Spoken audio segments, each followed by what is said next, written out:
Hello once again, and this is Money, Motivation, and Mike. And here we are once again at another episode that I'm a little disgruntled, Jason. I just want you to know. Oh no.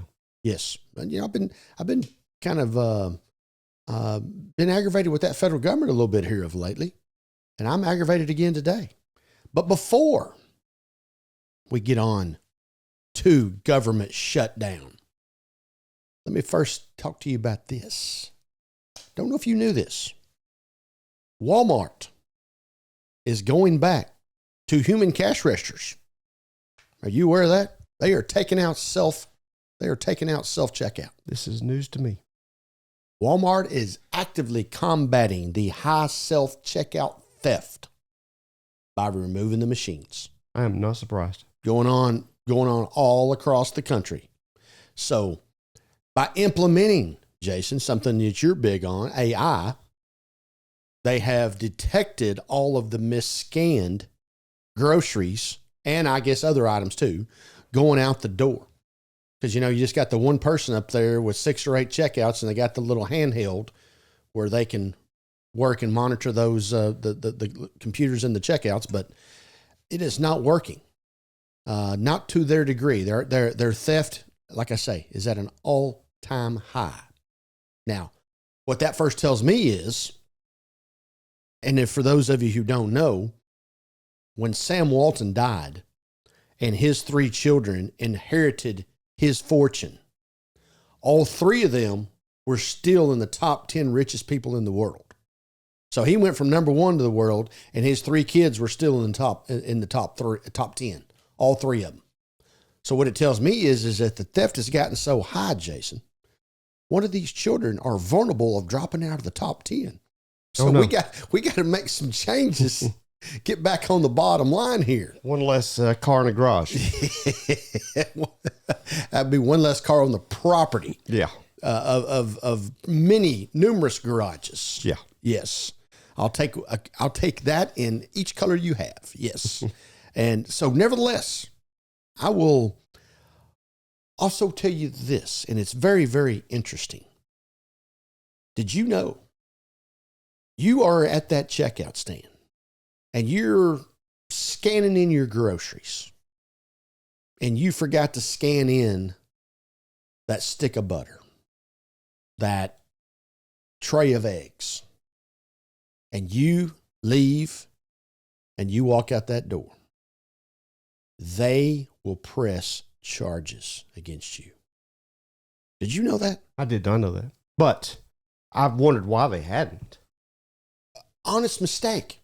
Can you imagine? Sure, yeah. But they expect some amount of yeah, we're not talking about that. Malicious. Yeah. Where half your cart didn't get scanned. But I think if it's the eggs, nobody's going to do anything. So if it's the TV, then they might say something. So I called. Yeah, I like to see how you get the TV out. Well, I guess you just walk right out, act like you scanned it in. I've seen videos of it. So yeah. So you sitting here and where's the common sense? You make an honest mistake of not scanning in that one little item, and it's detected, and they bring you back in and prosecute you. Yeah, it's a misdemeanor. I'm sure it's got to be X amount of dollars, but yeah. All right. Well, so I contacted one of my local buddies who works at the local bail bond office. And I said, hey, you ever have any people going through and being arrested at the Walmart checkout stand that you have to get out of jail? And you know what he told me? Mike, every week. Wow. Every week. That is surprising. They bond somebody out for going through the scanners. And he goes, we're not talking about vicious criminals that go from store to store to store and they have the system down. They're literally talking about the person that's in there that just spent $160, picked up a bottle of water, drinking it while they shopped, and forgot to scan it on the way out the door. And he goes, better yet, they detain you until the police show up. Now, I'm not saying this goes on at all Walmarts, but I'm telling you what goes on at our local area and how this process works. So they detain you. Then the police officer shows up. This is factual. Police officer shows up, tells you just to pay for the item, and we'll go on about our way. 90 days later, they've got a warrant out for their arrest for theft at your local Walmart. How'd that work out? Do you get arrested? I mean, but why? Didn't you directed you back in there to pay for it, and that was it? Everything's going to be fine and no charges are going to be dropped. But corporate America Walmart goes ahead and presses charges. They weren't on site. Okay. And 90 days later, you get a warrant out, or you've now found out that you have a warrant out for your arrest, and you got to go in. They have dropped it down to a misdemeanor. It's still a $1,500 bond. And now you have to bond yourself out, and typically going rate is 20%. You now owe $300 on a bond that will eventually go before a judge, and you'll be put on probation. And don't let it happen again. I'm not going to say don't do it again, and it goes away. But you had to go through all that because they would not let you handle, or that you thought they did. Yeah. But in some cases, they would not let you handle the situation right there and move on down the road. Factual stuff. So another reason to love Walmart. My bail bond buddy, he said he was standing in line at the local neighborhood Walmart, the one that's a smaller one. The scan items are open, the self-scan. And he's standing in line with a few items behind a lady, or I don't know who the customer was, man or lady, I don't know, that had a lot of groceries.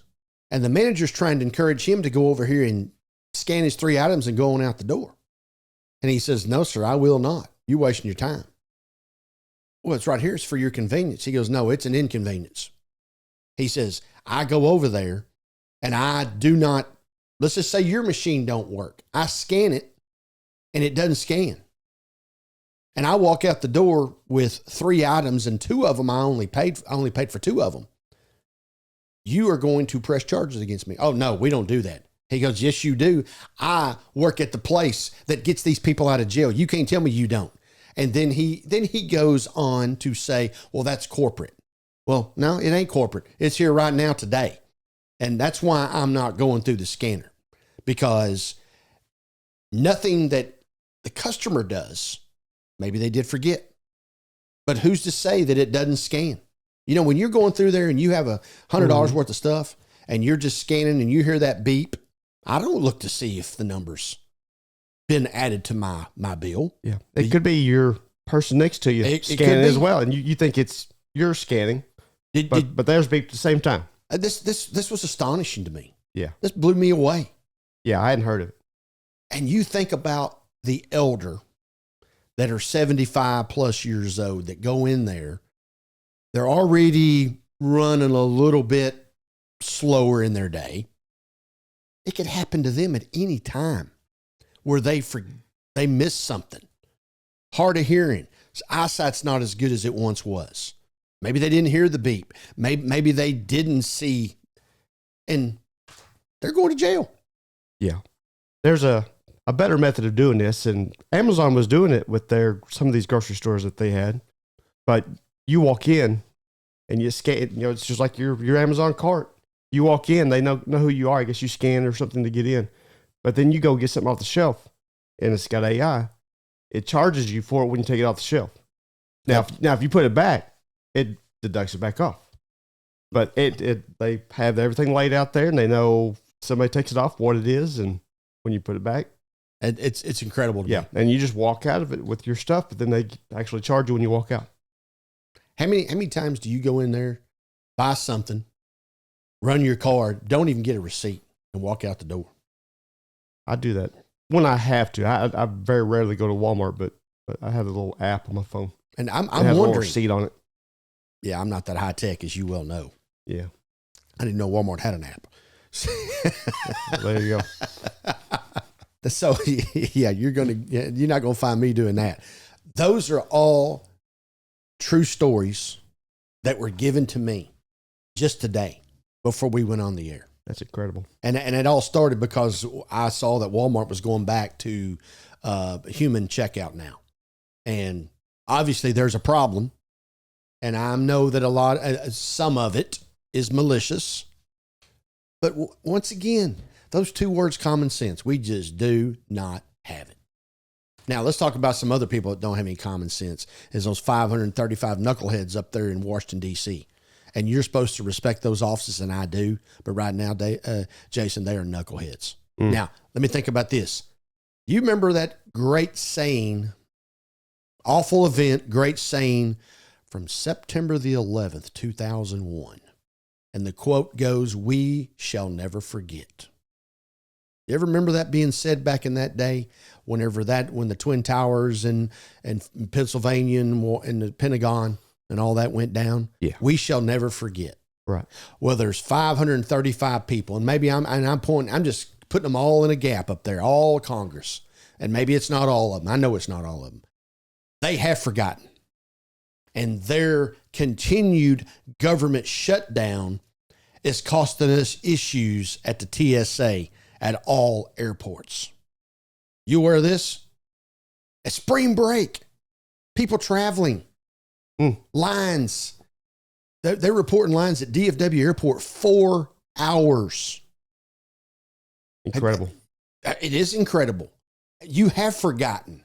One of the main wall forces of what happened on 9/11 is airplane safety. And you are snubbing your nose at it because of whatever it is, politics, let's just say. They have officers that are quitting. Now, I don't know if you've seen their union. This is their union's quote: "Empty refrigerators and eviction notices. TSA leaders and their employees." Empty refrigerators and eviction notices. Yeah. Okay. Now, because I think they go to work, but they're just not getting paid right now, and they would get back pay at some point. okay, But you can only do that so long. all right, here you go. You go to work. These people don't have thousands of dollars sitting in the checking account, taking care of. I mean, they're having to quit because they got to go get another job. Yeah. And I don't know if you've noticed this. When you do go to the airport, most of those people are not in the best of moods. And once upon a time, I did make comment to that. I said, "It seems like y'all are having," I said something along the lines, and I don't really recall what all exactly I said, but it seemed like y'all are having a tough time in here today.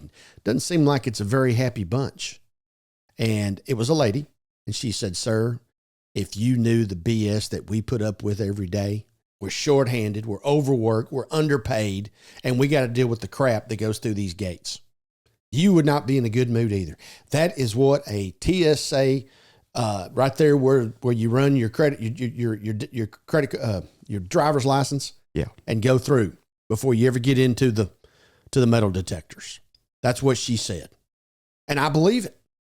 And you don't know what mood they're going to be in when you get there. Most of the time, it's not a good mood. Now, over here, we own a business. We have employees. They expect to get paid, let's just say every Friday. We don't pay them. Eventually, Labor Department's going to be down here talking to you about not paying your employees. Why does the federal government, why are they allowed to not pay their employees and expect for them to show up to work? Where is the Labor Department at right now? Nowhere to be seen. Matter of fact, the Labor Department may have people shutting down on the government shutdown as well. Maybe they've got people that are furloughed. I don't know. But you are losing. So when the government does get back to work here, and they finally ridiculously, hey, are the Congress people, are they getting paid right now? Yeah. Oh, yeah. Really? Yeah. That was brought up that that needs to be removed. If nobody else is getting paid, then they shouldn't be getting paid either. They're the first ones that shouldn't get paid. Right. Because the business owner is held accountable. Yeah. I got to pay my employees. If I don't have enough money to pay myself this week, I still got to pay them. That's federal law. But in Washington, D.C., we don't have to do that. Sunday, March 15th, just a couple of days ago. And on Monday, March 16th, call outs. The Houston, I think it's George Bush Airport down there, isn't it? Bush? Isn't that what it's called? Houston? I don't know. 50% of the TSA employees were not there. 30% in New Orleans. 30% in Atlanta. TSA has came out and said in the smaller airports, if there is not an end in sight, they will have to shut down some of these regional airports because we do not have TSA set up for the security at these airports. That might get their attention. Shut down air travel and see how that goes. Hey, will it, Jason? I mean, you would think that the bottom line is that the financial pressures, hard enough to find a job that you can get a decent wage and try to support your family, and you have one that's halfway decent. I don't know what TSA makes, but I'm sure they are underpaid. And now you don't even want to pay them. And now the financial pressures have resulted in increased call-outs, people leaving the agency. I mean, they're not coming back. So whenever they do go back to work, we're going to have less manpower than we've ever had. You know, leading Americans to face issues at the airport. And the average wait time right now, I told you it was 4 hours at DFW. The average wait time right now through a security line is 3 hours and missed flights. Now, I know that the airlines are conscientious to what's going on, but they still got a business to run too. They can't wait. They can't wait for the family of four to get through the gate. They got to be on time. They got to get to the next destination to pick them people up, and not waiting around. Can't wait around, and you're missing flights. So their layoff has put the traveler in delay, and it's also now costing the traveler money. They're having to rebook. They're not making their flights. That don't mean you just get on the next one for free. May have to come back tomorrow. May not get to go at all. And then when you don't get to go, then, and in this particular case, here we are at spring break, you don't get to go to that destination and hang out for 4 or 5 days. You don't spend money in that economy, and that economy then suffers as well because you did not bring your dollar into their particular area and apply to their workforce. So I don't know what it's going to take. We talked about this, Jason, when we had the shutdown over Christmas, and then it was basically pushed back to what, January 31st, somewhere in there is where it was going from there. And we already said at that time on this show, we knew they would not have it done by the time it needed to be done. You realize this is the third shutdown in 6 months? They cannot even make policy and approve it. Right. Yeah, still getting a paycheck for themselves. Political BS at its finest.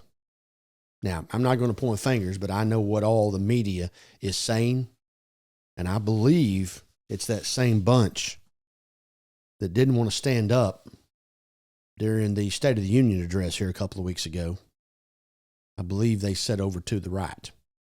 And when the president said for standing up for basically legal Americans, and a certain group didn't stand up, well, right now they're not standing up for TSA, and they're in a shutdown. And it's affecting everybody. It's affecting the John Q. tax-paying citizen who travels. Now, I'm talking about the spring breakers. I'm not even talking about the people who travel for their business that have to be somewhere on time. I mean, the reason you go and book your flight for a 9:10 takeoff is because you're going to land somewhere else at 11 o'clock because you got to be somewhere else at 12:30. And that's not happening because of the bureaucracy that is Washington, D.C.